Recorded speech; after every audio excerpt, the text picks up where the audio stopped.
Hey guys, welcome to Boxing Squad for boxing news and views from around the internet. Heavyweight Kash Ali has issued what some will see as an overdue statement regarding his conduct in his March 30th fight in Liverpool with David Price. Ali was disqualified in the 5th round of the encounter after tackling Price to the ground and biting him. He bit Price multiple times in the fight, as well as having a point deducted for hitting Big Truck around the back of the head. The now 15-1 prospect has had his boxing licence suspended by the British Boxing Board of Control pending an official hearing, where he could face a ban or a fine, or both. In a statement posted to social media, Ali says, "I would like to apologise for my unacceptable behaviour in my fight against David Price.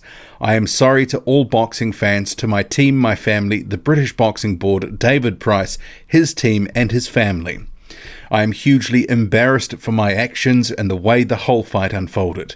The occasion got the better of me, and those who know me, including David, can testify that my behaviour on Saturday during the fight was not a true reflection of who I am. I expressed my regret from the moment it happened, and even more so now. I was interviewed by IFL as soon as I entered my dressing room and expressed remorse, as I still do now. I've had a conversation with David Price. I really appreciate the way he has shown great dignity in how he has dealt with the matter and has graciously accepted my apology. I would like to comment further to all the reasons that resulted in my behaviour that night, but I have been advised by my lawyer not to comment in detail publicly at this stage. I will have a full opportunity to do so in front of the British Boxing Board of Control at a hearing later this month. I admit that it was embarrassing for me, but I have learned that nobody appreciates such poor behaviour. I have matured as a result, and in the future I have every intention of curbing my thoughtless actions and will adjust my behaviour accordingly. Finally, again, I'd like to say sorry to all those affected by my actions in Liverpool and anywhere else on Saturday. Kash." The California State Athletic Commission has agreed to hear an official protest filed by promoter Greg Cohen in relation to Bogdan's recent knockout loss to Kubrat Pulev. An official statement released by Cohen says because of the serious nature of the illegal fouls inflicted on his fighter on March 23rd at the hangar in Costa Mesa, California, that's why a petition for change of decision has been filed. Citing repeated rabbit punches, including one intentionally flagrant foul while Dinu was already down on his knees and defenceless, Cohen has filed a petition under Rule 4 CCR-368 of the official California Code of Regulations, which states that the Commission can change a fight's verdict if a violation of the laws or rules and regulations governing boxing affected the result of any contest. Pulev was penalised a point by the referee and Dinu given time to recover, but Cohen says the damage had been done, and when the action resumed and Dinu was knocked down twice more by illegal punches clearly landed on the back of his head and neck before the bout was halted at 2 minutes 40 and called a KO 7-round victory for Pulev. In the statement, it also notes that the closeness of the scoring at the time of the stoppage, with two judges having the scores level. A hearing is penciled in for May the 14th. Meanwhile, promoter Frank Warren says Daniel Dubois' trainer Marvin Walk has revealed that the 10-0 heavyweight prospect will be flying out to spar Kubrat Pulev next week as he prepares for his April 27th return to action against Richard Lartey in London.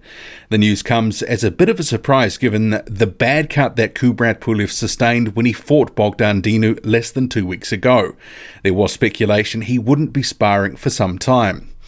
And it's not the first time that Dubois is set to spar with a future Anthony Joshua opponent, with the 21-year-old previously sparring Alexander Povetkin, and Jarrell Miller is also trying to bring the Brit into his camp ahead of his June 1st fight with Joshua in New York.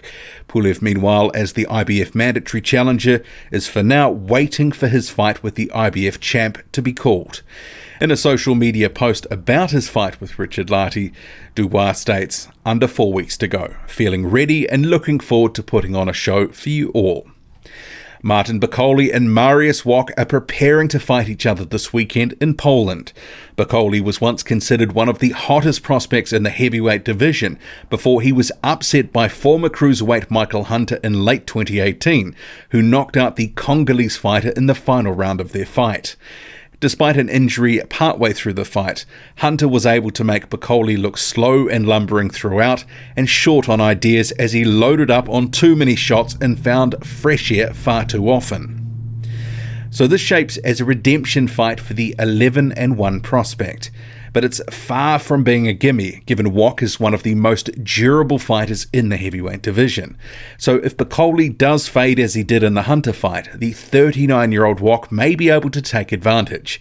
And while Walk lost his most recent fight to Otto Allen, he did carry his power through that fight, managing to get a late knockdown in what was ultimately a split decision loss. Walk also lost his prior fight against Jarrell Miller. He does, though, appear to be coming in good shape for the fight, as demonstrated by this recent shot. From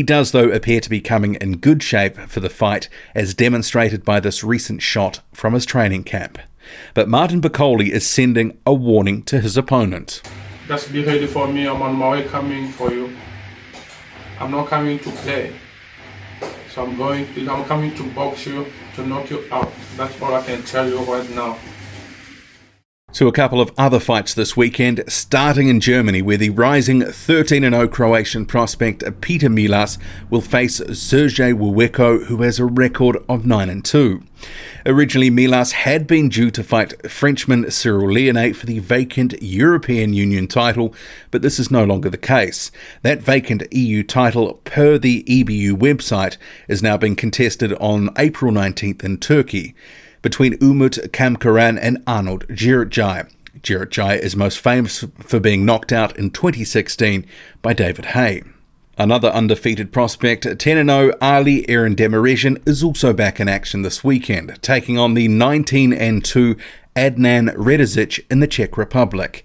BoxRec lists Dereck as fighting for the WBO European heavyweight title, although I would note this appears to be the same title that Daniel Dubois recently won. Meanwhile, it's been announced that 5-0 prospect Bakodir Jalolov will make a return in a midweek fight on April the 10th in New York against Donny Palmer. Palmer has previously been knocked out in a round by Joe Joyce, so it's unlikely that Jalolov will have too many problems in this one. Dave Allen and Dereck Chisora, who will feature in the co-main events on an April 20th card in London, but against different opponents, have been sparring each other. Allen, who will face the 39-year-old Lucas Brown, has been getting himself into near career best shape and has revealed on social media he's nearing the end of the hardest portions of his training camp. Chisora will face the little heralded Senad Gashi. He has been preparing under his new trainer, Dave Caldwell. Unbeaten rising fringe contenders Germain Franklin and Otto Allen are looking to make a splash when they appear on the Shields Hammer undercard in separate fights on April 13th. Franklin will face 38-year-old Rydell Booker, while Wallen takes on Nick Kisner in what are both 10-round fights. Franklin says Booker is in the way of where I'm eventually trying to be. I'm part of that next generation of heavyweights. I'm working hard to end up as the heavyweight champion when the dust settles. I always find a way to win, and I'm going to show it on April 13. I'm going to raise the competition amongst the heavyweights. The division is definitely back on the map, and I'm planning on having a hand in making it must-watch TV once again. America needs another face in the heavyweight division, and that's going to be me.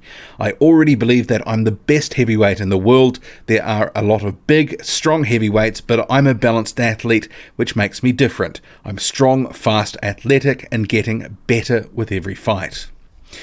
Otto Allen, who recently vacated his EU title and signed with Dimitri Salit to fight in the US, says that coming to the US for the second part of his career is very exciting.